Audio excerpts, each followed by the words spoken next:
सावन मास की कथा, महत्व और पूजा विधि। नमस्कार दोस्तों, आपका स्वागत है हमारे भक्ति भरे चैनल में, जहां हम आपके लिए लाते हैं धर्म, आस्था और श्रद्धा से जुड़ी प्रेरणादायक कहानियां। आज हम जानेंगे सावन माह की पवित्र कथा, वो महीना जिसमें भगवान शिव की विशेष कृपा प्राप्त होती है। इस वीडियो को अंत तक जरूर देखें और अपने दोस्तों के साथ साझा करें। अब आपको बताते हैं कि सावन माह की महिमा एवं आरंभ कब होता है। सावन माह हिंदू पंचांग का 5वां महीना होता है, जो आषाढ़ पूर्णिमा के बाद और भाद्रपद से पहले आता है। यह महीना भगवान शिव को अत्यंत प्रिय माना गया है। इस दौरान व्रत, उपवास, रुद्राभिषेक, शिवलिंग पर जलाभिषेक, शिव चालीसा, महामृत्युंजय जाप और कांवड़ यात्रा जैसे अनेक धार्मिक अनुष्ठान किए जाते हैं। पौराणिक मान्यता है कि इस मास में भगवान शिव कैलाश पर्वत से उतरकर धरती पर विचरण करते हैं। भक्तों का मानना है कि सावन में की गई पूजा अर्चना से भगवान शिव अतिशीघ्र प्रसन्न होते हैं और भक्तों को इच्छित फल प्रदान करते हैं। चलिए सुनते हैं सावन मास की कथा। बहुत समय पहले की बात है। देव, दानव और ऋषि मुनियों ने जब देखा कि पृथ्वी पर पाप और अधर्म बढ़ता जा रहा है, तब सभी ने ब्रह्मा, विष्णु और महेश से इसका उपाय पूछा। त्रिदेवों ने निर्णय लिया कि सभी देवी देवताओं को एक साथ आकर सागर मंथन करना चाहिए, जिससे अमृत और अन्य दिव्य वस्तुएं प्राप्त होंगी। सागर मंथन और हलाहल विष देवताओं और दानवों ने मिलकर मंदार पर्वत को मथानी बनाया और वासुकी नाग को रस्सी। मंथन प्रारंभ हुआ और उसमें से अनेक रत्न, देवी देवता, कामधेनु, ऐरावत, लक्ष्मी माता और अंत में हलाहल नामक विष निकला। यह विष इतना भयंकर था कि उसके निकलते ही तीनों लोकों में हाहाकार मच गया। देव, दानव, ऋषि मुनि सभी भयभीत हो गए। तभी सभी भगवान शिव के शरण में गए और विनती की, हे नीलकंठ, कृपया हमें इस विष से बचाइए। भगवान शिव ने करुणा भाव से सारा हलाहल विष अपने कंठ में समाहित कर लिया, जिससे उनका कंठ नीला हो गया और वे नीलकंठ कहलाए। जलाभिषेक की परंपरा की शुरुआत भगवान शिव के कंठ में विष समाने से अत्यधिक गर्मी उत्पन्न हुई। सभी देवी देवताओं और ऋषियों ने उन पर गंगा जल अर्पित किया, जिससे उनकी तपन शांत हो सके।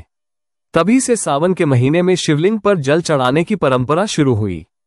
Folded hand. सावन माह का धार्मिक महत्व। सावन के सोमवार को विशेष रूप से भगवान शिव की पूजा की जाती है। कुंवारी कन्याएं इस दिन व्रत रखती हैं ताकि उन्हें शिव जैसा आदर्श पति मिल सके।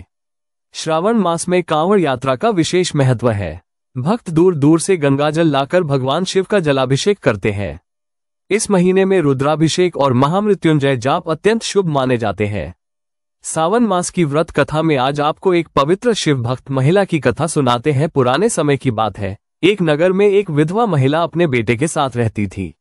वो अत्यंत निर्धन थी, परंतु परम शिव भक्त थी। सावन का महीना आने पर वो हर सोमवार व्रत रखती, शिवलिंग पर बेलपत्र और जल चढ़ाती। उसके बेटे ने पूछा, माँ, ये सब क्यों करती हो? माँ ने कहा, भगवान शिव सबकी रक्षा करते हैं, उन्हें प्रसन्न करने से जीवन के सभी दुख दूर होते हैं। लड़का भी माँ के साथ पूजा करने लगा। धीरे धीरे उनके जीवन में सुख शांति आने लगी। लड़के को अच्छा काम मिला, विवाह हुआ और घर समृद्ध हो गया। ये सब भगवान शिव की कृपा से हुआ। इस कथा से यह सिद्ध होता है कि श्रद्धा और आस्था से की गई पूजा व्यर्थ नहीं जाती। क्या आप जानते सावन में किए जाने वाले प्रमुख कार्य कौन से हैं? आइए आपको बताते हैं। 1. सोमवार व्रत। कम से कम 4 सोमवार व्रत करें। 2. शिवलिंग पर जल और पंचामृत अर्पण करें। 3. महामृत्युंजय मंत्र और शिव चालीसा का पाठ करें। 4. काले तिल, दूध, शहद, बेलपत्र, धतूरा, भांग आदि अर्पित करें। 5. कांवड़ यात्रा में भाग लें या घर में जलाभिषेक करें। 6. सत्संग, कथा श्रवण और दान पुण्य करें। सावन मास के कुछ आध्यात्मिक लाभ और वैज्ञानिक पहलू भी है। सावन का महीना मानसून काल होता है।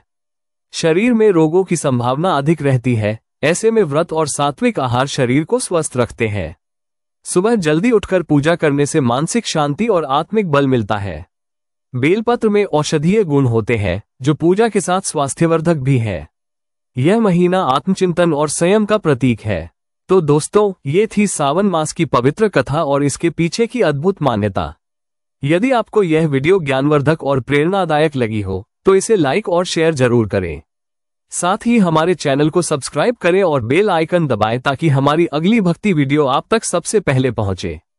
हर हर महादेव। जय भोलेनाथ।